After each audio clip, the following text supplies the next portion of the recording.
Wakazi katika kijiji cha Nihapu, kaunti ya Kwale, wanapinga mpango wa kuwagawiwa robo ekari ya ardhi kwa kila familia kupitia zoezi la kuwapa hati za umiliki maskwota wa eneo hilo. Wakazi hawa wanadai kuwa ugavi wa ekari 270 za ardhi unaolenga kunufaisha familia 137 unaendelea bila ushirikishwaji wa kutosha wa jamii. Wanahofu kwamba zoezi hilo linaweza kuwanufaisha watu wasiostahili, huku baadhi ya walengwa halali wakiachwa nje. Aidha, wakazi hao wamesema kwa ugavi wa ardhi unapaswa kuzingatia ukubwa wa mashamba ambayo kila familia imekuwa ikiyatumia kwa shughuli za kilimo kwa miongo kadhaa, badala ya kuwapa wote kiwango sawa cha robo ekari.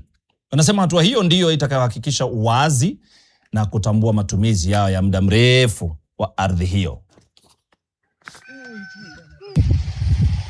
Kama nitaondolewa hapa hivi sasa nipewe robo, hao wajukuu nitawaweka wapi?